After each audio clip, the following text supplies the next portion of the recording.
All right, we've got Rick Rosner with us and everything like that. So we've also got Dr. Karif. I'll bring you a couple of world events. This will be an abbreviated version of the news, but I do have those folks with me, and I apologize for being late. But we do have a meeting that I'm part of as well. So let's see what we've got going on. Philippines typhoon aftermath. Water levels are rising fast, like it was at the end of the world. A billion flee from typhoon in the Philippines. Typhoon Hong Wong blows away from the Philippines, leaving 8 dead, and 1.4 million evacuating in the Philippines. So definitely lots going on in that area. Former French President Nicolas Sarkozy to be released from prison pending appeal. Prison is grueling for Nicolas Sarkozy as he seeks release after 3 weeks. French court frees former President Nicolas Sarkozy from jail pending appeal.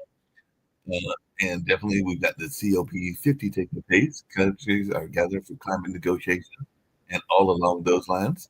And Belgium flounders as 5 drones buzz a nuclear power plant. The UK sends anti-drone troops to Belgium as airports shut down and warnings of Russian hybrid warfare.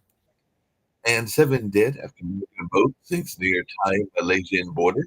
So near dozen dead in Thai-Malaysia search after Rohingya migrant boat sinks.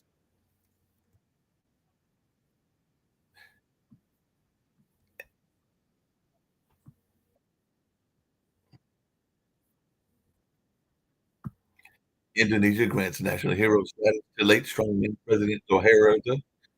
But definitely, I'll be bringing in a Rick and others as well, and we'll be having a conversation with them and everything like that. So see what other stories Rick's got going on because I've got other things going on as well, and bring it into Toby, everything like that. So I'm gonna let them take over. So Rick, if you'll just say what's going on in the world, I can.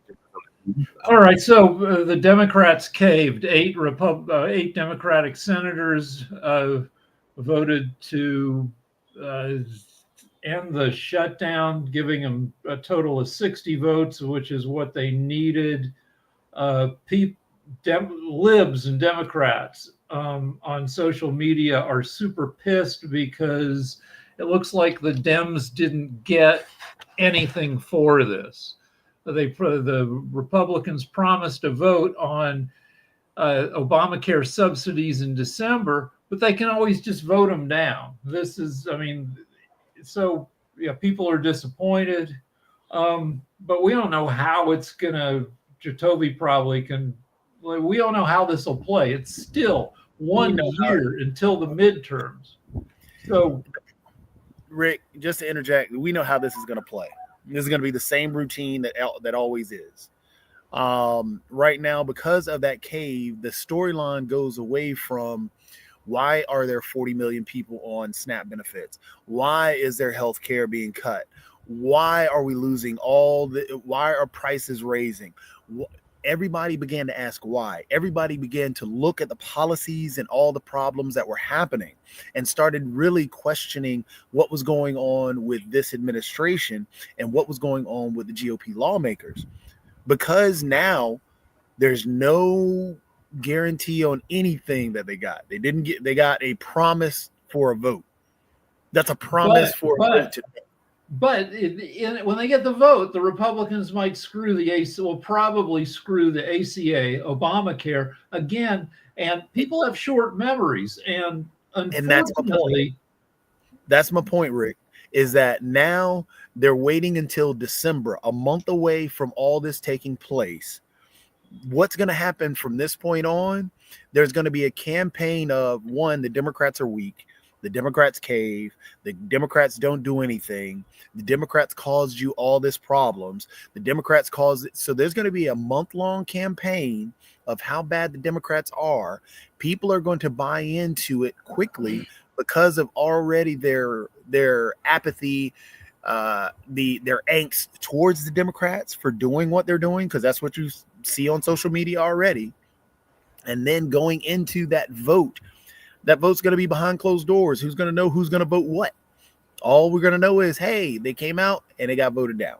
Right, but the Republicans. So this will be mid-December. Elections still 10 and a half months away. When the Republicans screw America again, unfortunately, we kind of need the Republicans to keep being the way they are, which is they're assholes, and to lead all the way up through. I mean, we're going to get higher inflation, higher unemployment. All this is, And you know what it's going to get blamed on? The government shutdown. And you know why? Because that's going to be the campaign from this point on, is that they caved and they caused this. They could have voted for this at the beginning of the shutdown. This is the same promise that we promised them at the beginning of the shutdown. They could have done this. And that's what the problem is going to be, is that it's going to go into that whole month-long campaign and you're right. Again, the short-term memories and all this other stuff, it plays into it. Think about this. When you go to and this happens on this show, when we have a discussion about anything Donald Trump in his first term, and we talk about the unemployment, he was the only president to lose jobs. Do you know what he gets an excuse for? Do you know what people say? Yeah. So when we talk about inflation with Joe Biden, and Joe Biden had the highest inflation under the world, does he get a pass? No. But what was it that harmed Joe Biden with inflation? Also he pulled out of Afghanistan. What really tanked him was he pulled out of Afghanistan, which Trump set him up to do. Trump screwed him on that, but doesn't matter. Biden's approval tanked, never recover. However, Trump's approval is at the lowest point of his second presidency. In some surveys, even below his first presidency. We'll see if he gets a pop back up when the shutdown ends. I don't know. But again, what talking about all that other stuff, the excuse that Trump got was COVID. His unemployment was higher. His inflation, actually, if you look at the timeline, the inflation was higher. It was coming down. But who gets the excuse and who doesn't? And just what you're saying is that you gave all the other nuanced answers of, oh, well, there was Afghanistan. Afghanistan was already baked into the cake, because if you're giving Afghanistan to Biden when the Taliban had already gone to Camp David and negotiated with Trump. I know, but that's not reflected in the approval ratings. And the approval ratings and if you Biden was so far underwater for the last 3 years of his presidency. Now, Trump is always underwater, but it doesn't matter because his base shows up. Exactly. Why does that base show up? Because the Republican Party and Trump just does something. It doesn't matter if it's good, bad, or whatever. It just does something. So and Dr. Sharif, to bring you in on this, what is something the youth like to see? Something being done. You can attest to this. And that's what drives people. And it doesn't. And that's the sad part about the politics in the U.S. And I guess globally, it's another piece. But if you're seen as doing something and somebody else is seen as not doing anything, who are you gonna vote for? One thing, honestly speaking, it's my understanding. I heavily involved with the youth and the peoples and different cultures and communities. Somehow, those who are right now, if Rick or anyone is more than 60 or something, 60 to 70 years or 80 years old of this kind of people, they are good in terms of wisdom, but in terms of understand the present world, the present situations, what the way of doing things, how they can actually engage with the community, how they can solve the complex problem. This is really, really absent. What we see even Trump, what we see even Bangladesh, what we see even in other countries. So I think definitely, like in challenging situations for USA, when we see that shutdown is happening, with their tariff, immigration, this and that, everywhere. I think USA should set a policy that when someone become president or something, they have to utilize their time, let's say 10% or 20% of their time in media. Rest of the things, like we have to fix the KPI. We always hear that US president is very powerful, right? Very powerful man. Who did it? US people did it. US constitution did it. Honestly speaking, you have to fix how you handle the powerful man. And from outside, maybe I'm wrong, but from outside, what I see that Trump is like a media guy. Always he want to come to media, want to prove himself, expose himself. This is harmful for a powerful countries like USA. You have world best military, right? You have world biggest corporations. You have world best financial institutions. You have all of the intellectual property rights have more than $3 trillion, and someone is leading. He has to be intelligent. He has to be very professional and effective. But if you have an experience like a World Wrestling Federations, media, and something, you are actually destroying the whole powerful things. Yeah, yeah. Here is the difference. I think, honestly speaking, if I get chance as a human resource person or something like a talent economist, if anytime I get opportunities as a consultant, first we have to fix it's a most powerful people in the world who handle most powerful things, and what should be his KPI? What should be his KPI? American citizen has to decide. Your constitution has to decide. Your political party has to decide.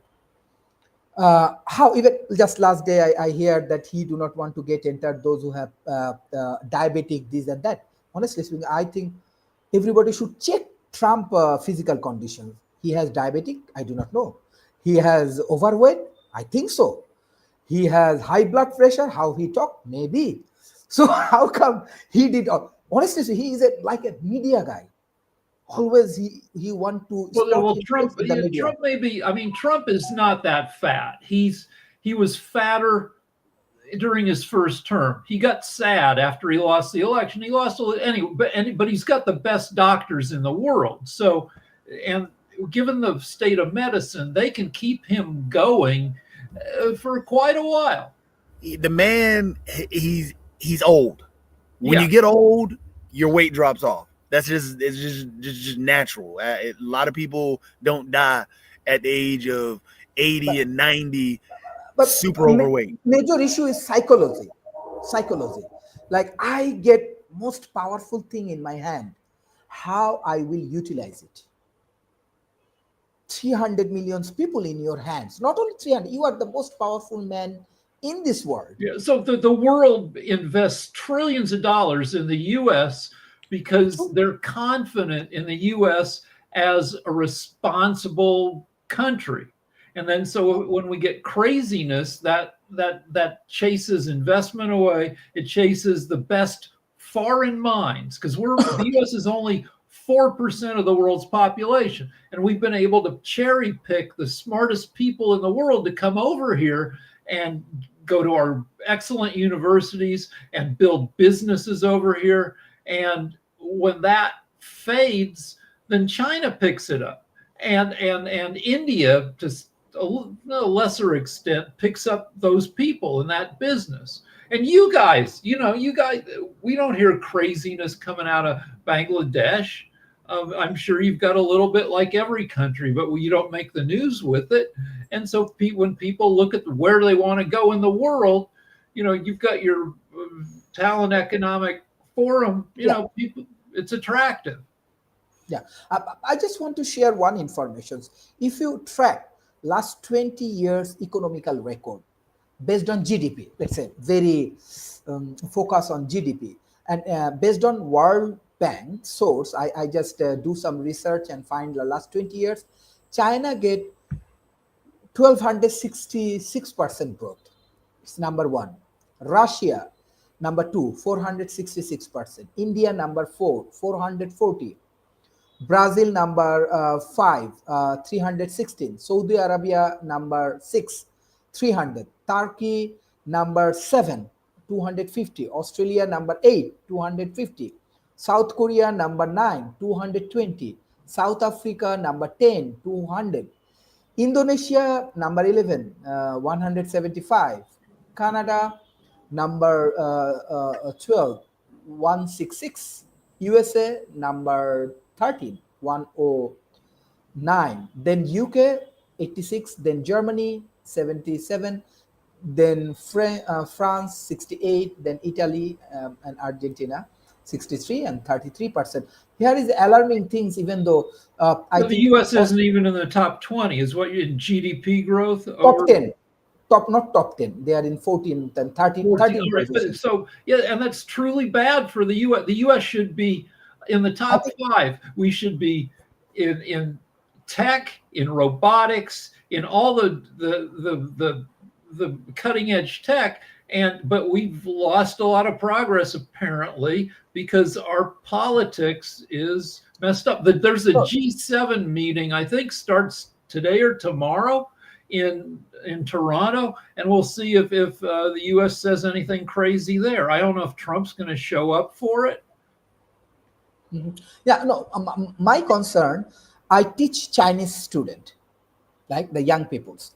So I have clear understanding, even though the Chinese people, Chinese young student, they like American culture because you build up more than that, not only economy, a open society. Even the Chinese student, Chinese people, they want to be American. Even the California, Stanford, I said the same thing. Lot of Chinese people, right, in California. So definitely, you have a good cultures. You have a most powerful thing. Many things is very attractive. World best military, world best education hubs. So your leader must need to be best of the best. I think we have to do research how we make best leader for USA, even for Bangladesh, for Japan, for India, right? This is the things, like we are preparing something with the help of youth, with the help of technology. Every time, each and every time, people gonna review your character. People gonna check your character. People gonna go for analyze who is Rick, who is Sharif, who is Jatovi. So American president is very powerful, very popular post. So I think that we have to redefine the leadership positions. I think leadership need to be like catalyst. Yeah, Here is the Americans' Trump problem. Well, we haven't catalyst. in the past 3 presidential elections. It's been, except for Kamala Harris, who's not young, but she's only like 60, 61. But every other candidate has been old as hell and has huge negatives. And that bums out the country, makes the country polarized and crazy. Our media, I mean, what's broken the America is how much money there is in polarizing news broadcasts, which I think there's a little bit of that, but that's always been there. I think what Doc is talking about is, yeah, the best of the best and so on and so forth. But you also have to be in the new media age. One of the things that you pointed out is Donald Trump is really just a social media influencer. That's all. He's just he's a media influencer. He has a big following. He works the media well. That's it. And that's honestly in the youth category, and it doesn't even have to be somebody super young, somebody in their 50s and in their early, I wouldn't say in their late 60s, but definitely in their early 60s. One of the things that they could do is be a very savvy social media influencer and somebody who can grab people, who has policies. Like, for example, Jon Stewart and Stephen Colbert would be a great one because they have a following. They're able to work the media, and they're able to actually push a narrative and get people to understand the policies that are put before them.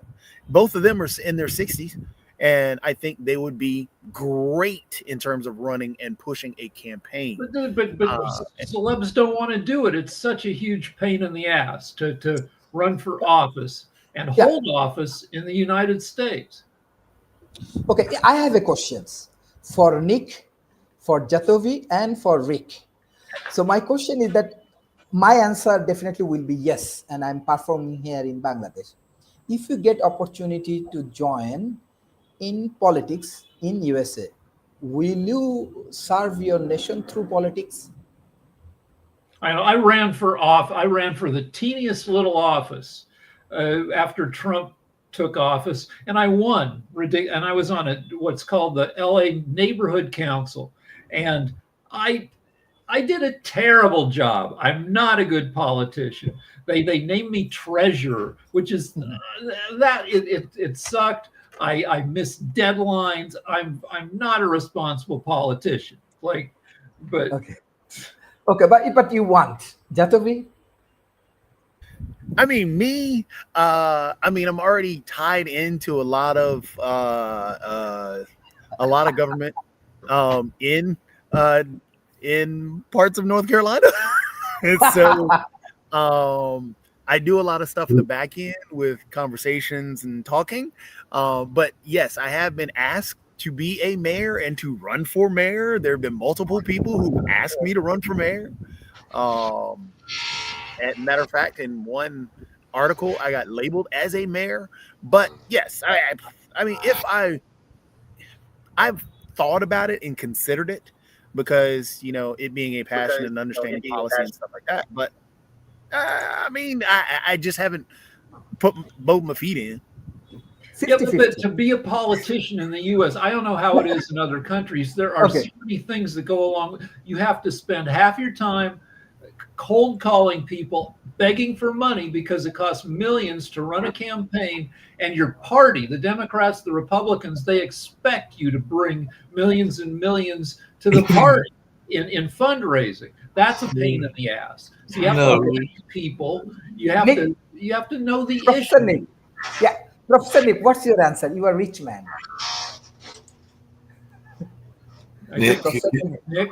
Nick is frozen, so I'm gonna have to take Nick off. But I'll take a stab while he's trying to figure Sasha. out what he's gonna Yeah. do and everything like that. Because Dr. Sharif, I assume you asked whether people have had political ambitions, and as I've said before, my mom actually ran for a state office. She ran for Secretary of State against the person that is currently Secretary of State. That's been there. Jacoby, how long has Elaine Marshall been there? About a good 20 years or something like that. She's been there for a number of years, but mom did run against her. And like Jacoby, I had been asked to run a couple of times. I think the last time was school board. So you don't need as much money for the local elections, but you do oftentimes, as Toby would tell you, you need another job. Like our mayor is a restaurateur, our current mayor, and they usually are having other jobs to supplement the work You of know how the. miserable that has to be? Running a restaurant is a 12, 14, 16 hour a day job. You have to be at a restaurant all the time. Otherwise, it goes to heck. And then being a politician on top of it, not that many people have the freaking gumption to day after day to be there for everybody. Yeah, It's yeah. Yeah, Sasha, what's your response about politics? If you get chance, you want to involve in politics? No, no, I think I had many other much more interesting things than politics, and therefore I'm interested in Yeah. politics. I follow to certain degree Canadian politics, now U.S., more or less world politics, but I don't have any personal. I never had any personal ambitions. Okay, okay. it's Here is the answer. Here is the answer. Most powerful positions, uh, you are losing because you do not have interest. Anybody do not have interest.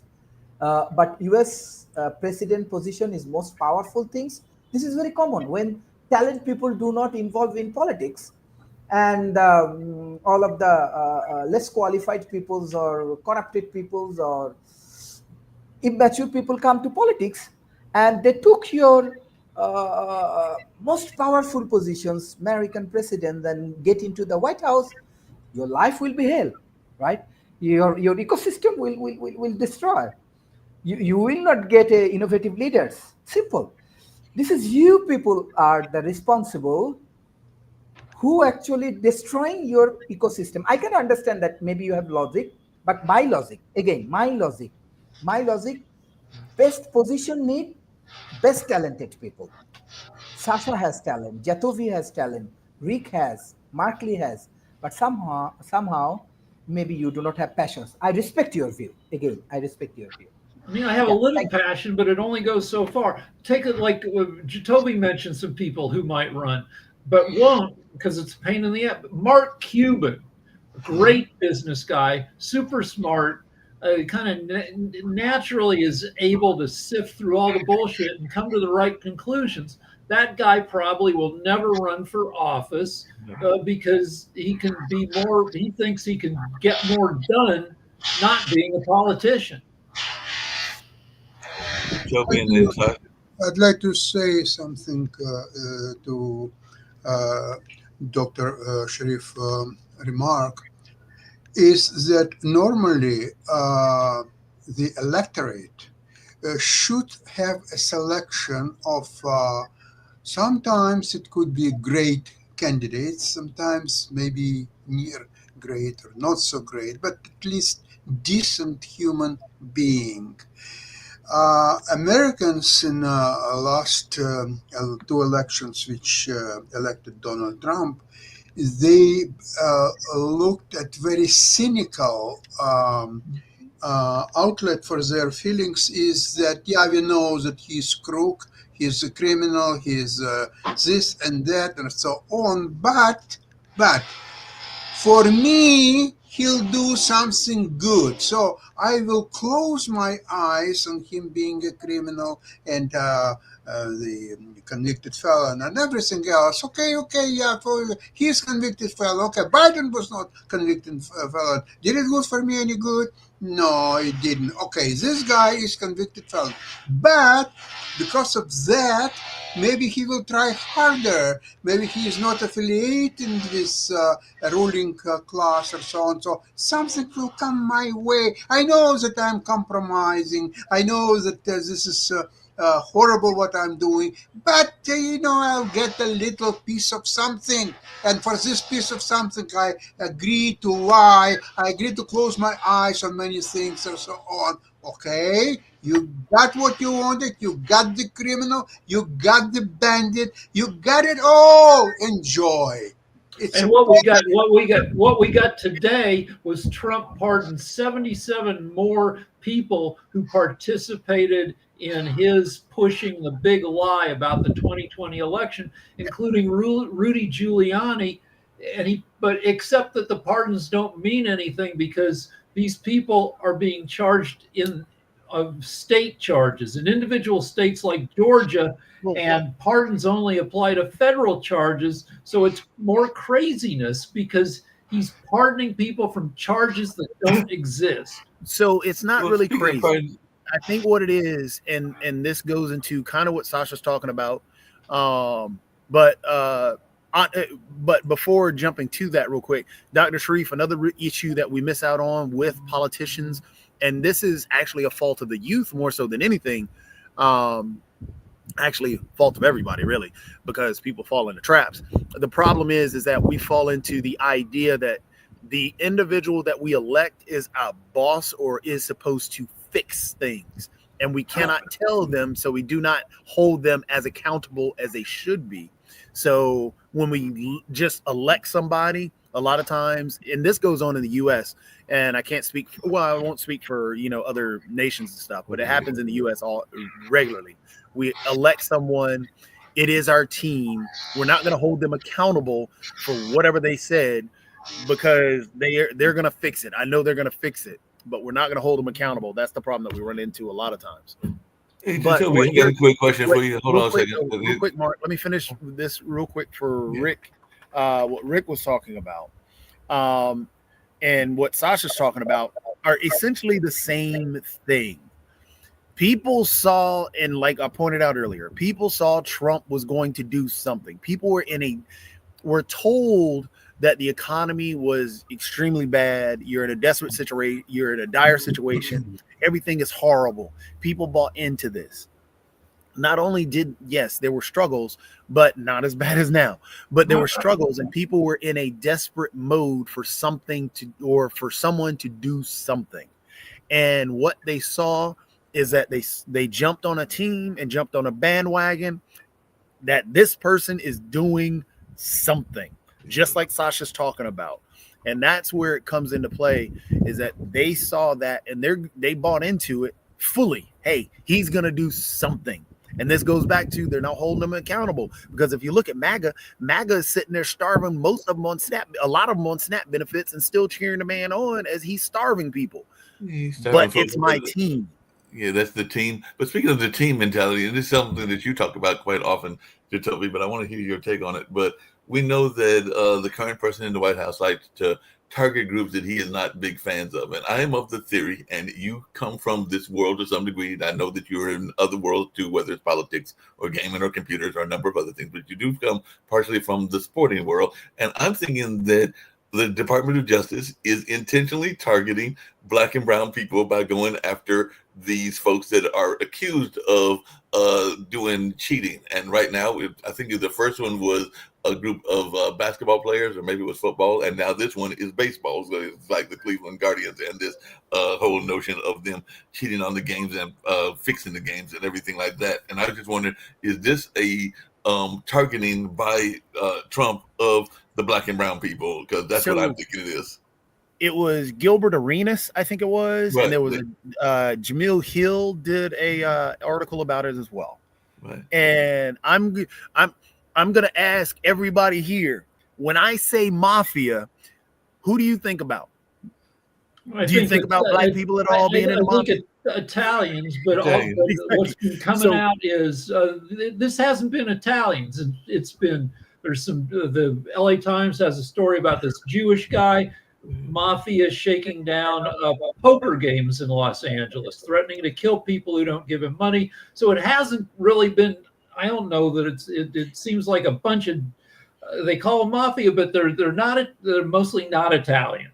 Yeah. So who's all been arrested? Black people, brown people, Black and brown people, because even the current case with the Cleveland Guardians and everything like that. Immigration. Who's been kidnapped? Black people, brown people. Brown people, right? But I think it's a little different. It's a theme. Well, I mean, I don't know how much further we have to go with it. I mean, it's just what it is. We have to be honest about it. But I mean, that's what he accused people of doing to him, because he said that people were targeting him, and it seems like he's targeting Black and brown people using his Department of Justice. So it seems like he's doing exactly what he accused the Democrats of doing to others. I think we can reserve judgment about some of the sports gambling for half a second, because, I mean, when you talk about like professional basketball, what percent of NBA players are Black? 60% more. But hold on. Remember, the mafia was tied in. Right. The mafia. Okay. The mafia is not NBA players that we're just bringing up now and talking about holding up judgment. The problem is we're saying the mafia was involved, and this was a mafia piece. Yet the only people being arrested are the Black and brown people coming out of the NBA. There's not been an Italian. There's not been a white person of any kind arrested in this whole thing. So that's the point of it. So I get what you're saying, that the percentage of the NBA players that are Black and brown, sure. But when you're saying first and foremost that this was tied into the mafia and the only people that you're arresting are Black and brown people, what's going on here? That's like what they're doing with the guy shaking front page news LA Times, the Jewish mafia guy shaking down poker players. That guy fled the country. He can't be arrested until they catch him in some foreign country that he ran away to. I mean, it's the same thing. So, for example, when they were, and this was a blatant thing, I think it was either Newsmax or Fox, when they were talking about the SNAP benefits, and they had done all the talk about the SNAP benefits. Matter of fact, I think it was the Daily Show that actually did a whole bit on it. They actually cut all the clips that they were talking about the SNAP benefits. Who do you think they showed when they were talking about the SNAP benefits? All right, nothing but black people. And we had this whole problem when the show Cops was out.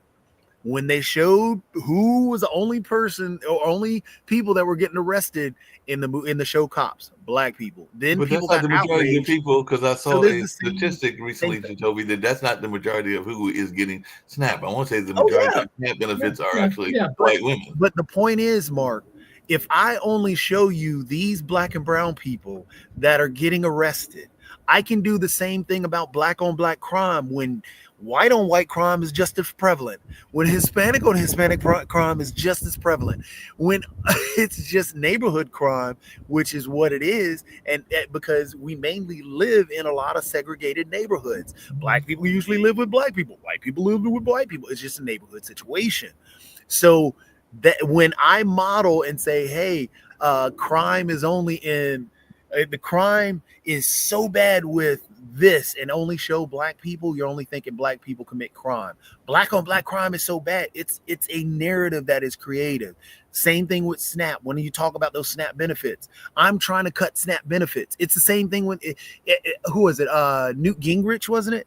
That had welfare queens, I think it was. Yeah, welfare When he queens. started that, same thing. The welfare queens, when he started that was black women. That's all he kept talking about. But they didn't understand that the majority of people on SNAP benefits, on welfare, not only are children, but white women, white individuals that are on. But hey, I can cut these poor people off and take that from them by blaming black people for it, or I can blame other people for it. They're taking your jobs. The Hispanic people are taking your job. They're not. No, I can tell you when it comes to cops, I would say a lot of it came from laziness. Because we would let me explain. We were pitching TV shows at the same time Cops was on, and when we pitched one guy, he was like the laziest executive ever. He was melted into. He had his feet up. He was melted into his chair. He was barely awake, and he goes, "Just give me Cops, but not Cops." Well, he meant give me another show that's so easy to produce. So Cops, all they would do is some producer or team of producers would call police departments across the country and say, hey, do you want some public exposure? Hey, we're just going to come in, we're going to ride along, everybody, it'll be a great time. And maybe some of the dumber police departments in the country or attention hungry, they said, yeah. And, were those just following along and everything like that. I got you with your hand. Hey, Rick, just really quickly, because I only got about 10 minutes to go. I know we started a little bit late because I had a meeting and everything like that. But did you get to the point of the Senate funding bill? Because it looks like we might be ending the longest ever U.S. government shutdown. So is this actually going to take place? Because 2 hours ago, they're saying that they're advancing a funding bill to end it. They said there's a lot of steps to reopen the government. So, they had the first one in the Senate last night. I don't know how many more steps, how many days it takes to get everything back. There are aspects of the agreement that, like the House wants to stay shut down because once they open, they have to have a vote on the Epstein files. Right. So I don't know what's going to happen with the House. It'll be interesting to see what happens with the House. And the other thing that I saw on the news that we probably get to, go ahead. No, I was going to say the House will open. He'll skip right by it. There won't be a vote for the Epstein files. Well, no, he has to. A woman got elected to Congress in Arizona 6 weeks ago, and they've used the House being closed down as an excuse not to seat her. If they reopen the House, that gets rid of that excuse, and they can keep doing it. They can, but then their bullshit gets that much more bullshitty. Now, they've been on vacation basically for a month. Do you think that they've come up with an idea of how not to bring that vote to the floor? Probably. Same thing with the healthcare bill. They promised they're going to vote in December. Yeah, so Sasha, you're muted, Sasha.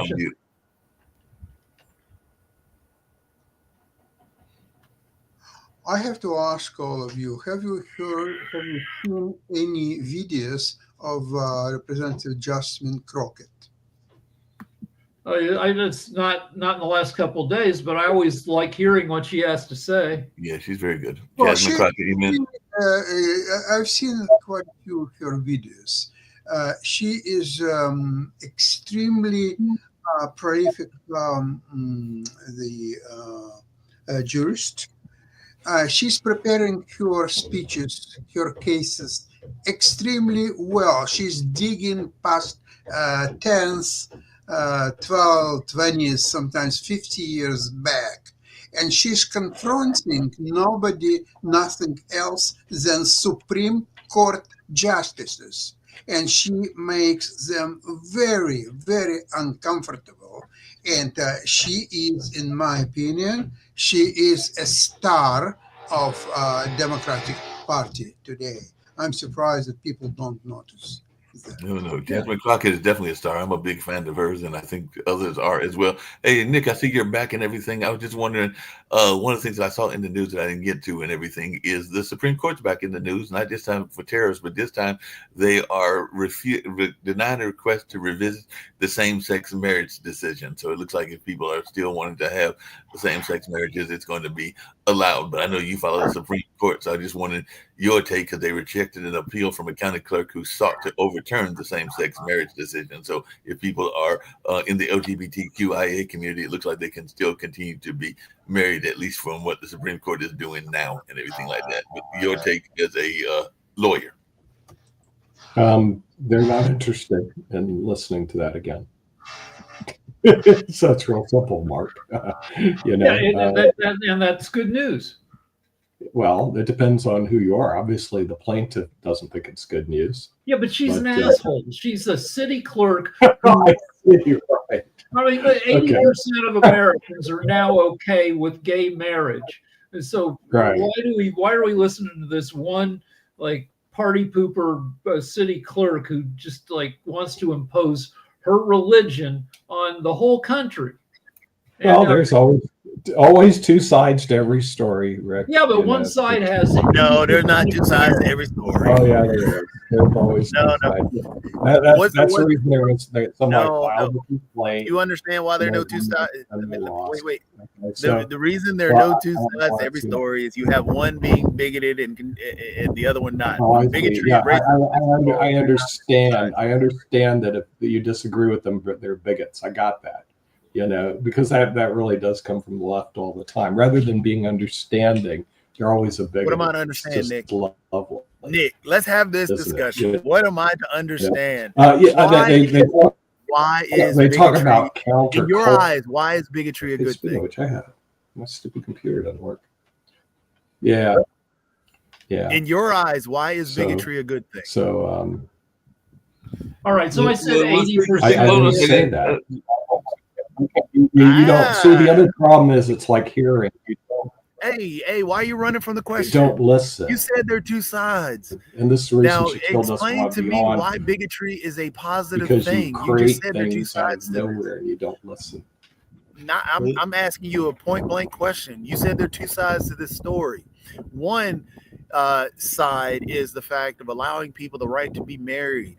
That is a positive and something that should be there. Now you have to explain to me why bigotry is you want me to a give good you thing. the answer that makes you happy, not the answer. Okay? What's the There are answer two then? sides to every story. Otherwise, there What's wouldn't the be a side? file. The Supreme Court, and that's it. So What's the I have to go side? to economics while you guys twiddle on Right. your You got thumbs. economics clubs in 5 minutes and everything.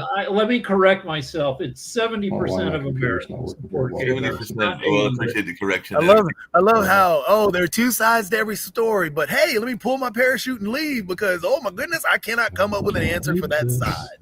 Well, speaking of pulling parachutes and everything like that, there is a Epstein, because we mentioned Epstein co-conspirator, that is looking for computation of her sentence. So is this going to actually happen? Because there are some people, including those at CNN, that are reporting that she's getting special treatment in prison. And there's even Representative Jamie Raskin says a whistleblower told him that, and she's chasing a Trump computation. So she wants to have her sentence computated and everything like that. So we're going to see the one person that has been convicted, ironically a woman and everything, having her sentence computated.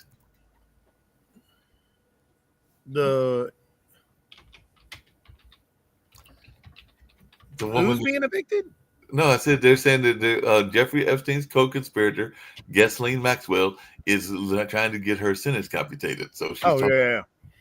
I mean, yeah, she's gonna get her sentence commuted because I mean, she's got information on Trump, and Trump is trying to keep her happy. That makes sense, trying to keep her happy. And then I mean, apparently that's why she's in the nice prison that she's in now. she's in a country club prison and everything like that. And Hitchens is in the news as well. Apparently, he's saying 6 people killed in 2 new U.S. attacks on alleged drug boats. So apparently, we're not just blowing up drug boats in various places, but apparently they're occasionally getting some folks that are, well, like I said, they just said 6 people killed, but these are U.S. attacks, and I think these were in the Eastern Pacific and everything. So I'm still trying to figure out if we actually know that these are drug runners. We don't.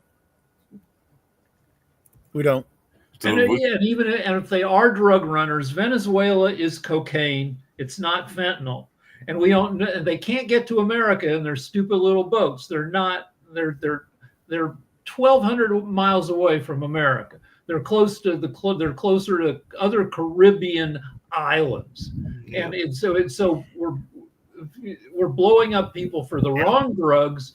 We don't even know that. I mean, I guess we have some intel that they're doing cocaine. Cocaine doesn't kill people like fentanyl does. We're not giving anybody due process. We're just being judge, jury, and executioner by dropping bombs on random people. That is illegal. That is totally illegal. Just lastly, and then we've got 2 minutes to go, and I'd love to hear y'all's thoughts on this. But apparently, Donald Trump's going after another media company. This time, it's not even a media company in the U.S., but he's threatening to sue the BBC for $1 billion over its January 6th speech edit. So they apparently had the edit of a January 6th speech that he found was misleading. So now he's going to try to get $1 billion from the fine folks there in London. So they'll tell him to fuck off, but they did fire their 2 chief. The 2 heads of the BBC were forced to resign because of a story they ran about January 6th, which happened almost 5 years ago. Right. So he's getting people fired, and all they did was cut down an interview, and 4 years and 9 months ago. Which people do regularly all the time. They're right. always doing You edit stuff for length, and he thought it was unfairly edited. And now that he's president, he can get people. These guys, I'm sure they had no editorial input in how a story was edited. None at all. The last story I'll get to, and we can talk about it later on, or like tomorrow or something like that. But apparently the Supreme Court has got another interesting case, because they're going to hear the case of a Rastafarian man who is seeking to sue prison officials because they cut his dreadlocks. Anybody that knows, I got to scoot out of here. Yeah. So definitely that'll be an interesting story for folks to follow as well, because a lot of times people are trying to protect their hairstyles and everything like that, even in prison. But they're going to bring that before the Supreme Court. But right now we're going to get on out of here and get to the economic show. Hopefully I'll see you gentlemen over there as well, and all along those lines. And then we've also got the media show. I think we've got timeshares. Timeshares will be a rerun, because we're in rerun season for the timeshare show. But right now, let's get on out of here.